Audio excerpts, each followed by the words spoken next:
नमस्ते सबैजनालाई मेरो च्यानलमा र आज चाहिँ म तपाईहरुलाई यो सिस्नुको रेसिपी लिएर आएको छु है। मेरो तरिकाले एकदम सिम्पल तरिकाले सिस्नुको रेसिपी बनाउँदै छु र हेर्नुहोस् है। पहिला मैले पानी उमाले, त्यसमा 1 चम्ची पिङ्क सल्ट हाले, त्यहाँदेखि 2 चम्ची मैले मकैको पिठो हाल्दिएको छु।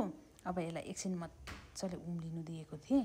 त्यहाँदेखि मैले यो मजाले हेरेर राखेको यो सिस्नुलाई चाहिँ मैले हाल्दै छु है। सिस्नु चाहिँ पहिला मलाई चाहिँ पुरा बेसी खानु घिन लाग्नु हैन, दिगमिक लाग्थ्यो, किनभने राम्रोसँगले केलाउनु हामीले सक्दैनौं। त्यो काँडाले बिजेर जस्तो लाग्थ्यो नि, घोच्थ्यो भनेर चाहिँ मलाई त्यस्तो लाग्थ्यो है। त्यस्तो फिल हुन्थ्यो, राम्रो हेर्न सकिँदैन। यसमा त अवश्य नै किराहरू के हामीले भेटाउँछौं होला जस्तो लागेर मलाई दिगमिक लाग्थ्यो के सिस्नु खान। तर अहिले चाहिँ मलाई एकदमै मन पर्छ सिस्नु चाहिँ है। हामी वर्षमा 1 खेप 2 खेप 3 खेपसम्म चाहिँ खान्छौं सिजनमा है। छेत्री बाहुनले चाहिँ खाने होइन जस्तो लाग्थ्यो, किनभने मैले बिहा गर्नुभन्दा अगाडि चाहिँ मैले कहिले पनि सिस्नु खाएकै थिएन। सिस्नु खान्छन् भन्दाखेरि पनि मलाई चाहिँ छक्कै लाग्थ्यो है। सिस्नु चाहिँ मजाले पकाएर चाहिँ एकदमै हेल्दी रहेछ सिस्नु चाहिँ भनेर चाहिँ है मलाई थाहा भयो र अहिले चाहिँ म खान्छु सिस्नु चाहिँ र बनाउँछु पनि। तपाईहरुले कस्तो प्रकारले बनाउनुहुन्छ त्यो चाहिँ मलाई थाहा छैन, तर म चाहिँ यसरी नै बनाउँछु। अब यसलाई म मजाले सिटी लगाउँछु।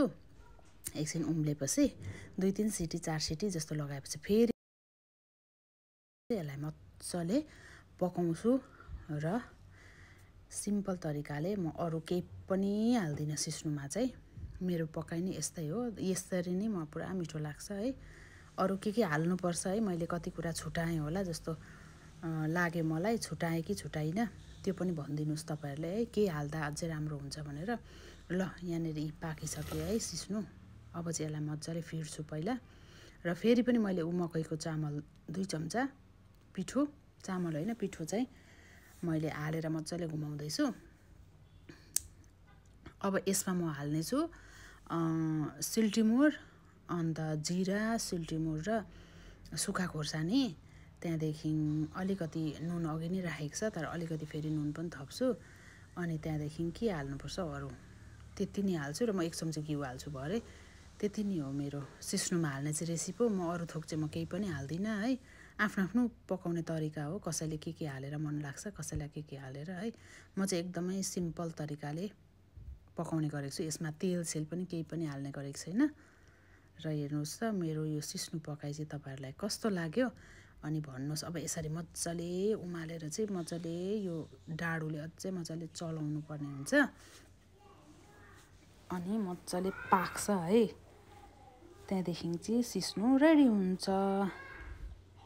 कसैले त सिटी नलगाई भाँडामा मात्रै घोलेर पनि पकाउनुहुन्छ। म कोही बेला म पनि त्यसरी पकाउँछु, तर आज चाहिँ मलाई एकदमै अल्छी लाग्यो हो।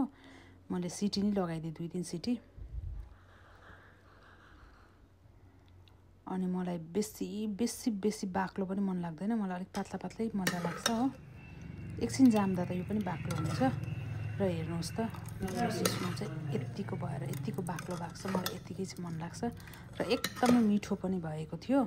र तपाईहरुको पनि सिस्नु पकाउने रेसिपी चाहिँ कस्तो हो शेयर गर्नुस् ल। Thank you for watching. By.